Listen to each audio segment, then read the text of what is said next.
So hey man, do you smoke? Yeah. How many packs a day? 3. And how much does each pack cost? $7. And for how long have you been smoking? 20 so years. 7 times 3 is $21, right? Right. And 21 times 30, that's $630, right? Right. 630 times 12, that's $7,560, right? Right. $7,560 times 15 years is $113,400, right? Right. Had you not smoked the past 15 years, you could have bought yourself a Porsche.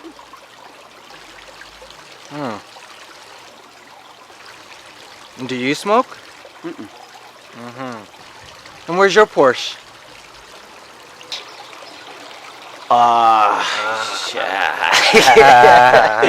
Yeah, alright. Alright, who wants to hold it? I could hold it. For how long have you been smoking? 20 so years. And where's your Porsche?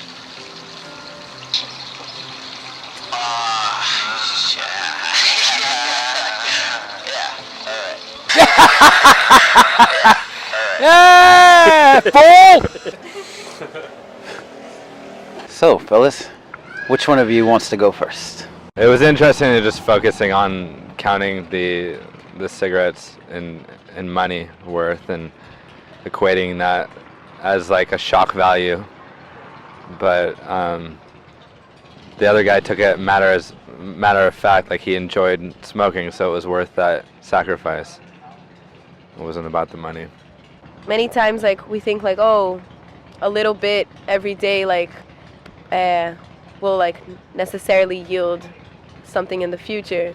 But not really, you know, only if you have the mind to it. The guy wasn't, like saving up for a Porsche. So, like, yeah, he wasn't spending money with cigarettes, but he was probably spending money with something else, because then where's his Porsche, right? You'll only get a Porsche if that's your goal and if you're like saving for that. I am not sure I understand what the Porsche has to do with smoking at all. Like, a Porsche is more important than, say, not smoking, or I don't know. It's a funny video. You can spend money poisoning yourself and not loving yourself by doing something as bad as smoking, which destroys your body.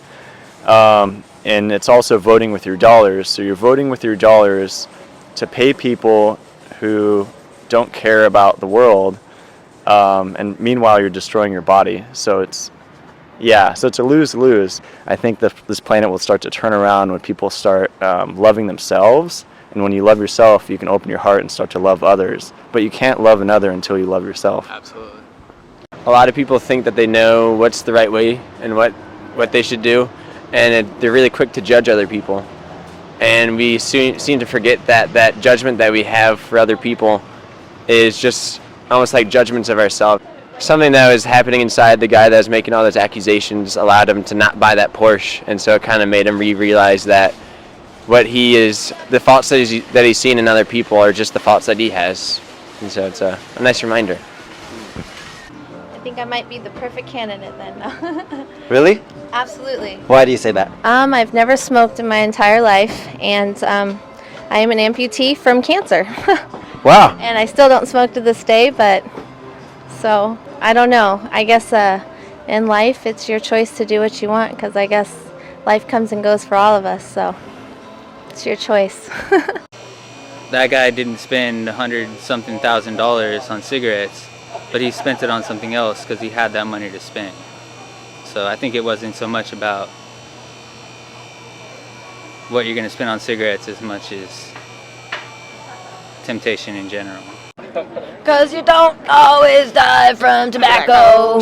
Sometimes you just have a hole in your throat. Seen that commercial? It's an old commercial.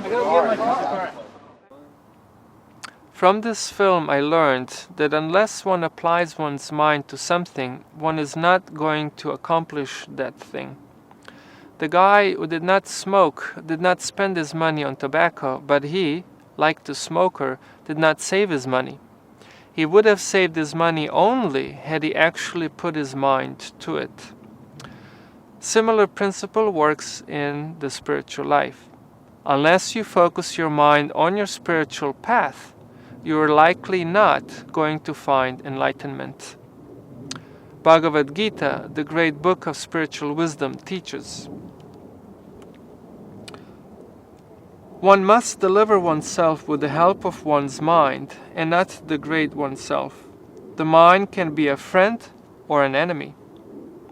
For one who has conquered the mind is the best of friends, but for one who has not, his mind will be his greatest enemy. The mind is the central point of yoga practice. The purpose of the yoga system is to control the mind and to draw it away from attachment to material objects. The mind must be so trained that it can deliver the soul from the mire of nescience. The pure soul is entangled in the material world because the mind is involved with the false ego, which desires to lord it over material nature. Therefore, the mind should be trained so that it will not be attracted by the glitter of material nature. The more one's attracted by sense objects, the more one becomes entangled in material existence. The best way to disentangle oneself is to always engage the mind in spiritual Krishna consciousness. As long as one's mind remains an unconquered enemy, one has to serve the dictations of lust, anger, greed, illusion, etc. Therefore, the mind which is always engaged in Krishna consciousness is the cause of supreme liberation.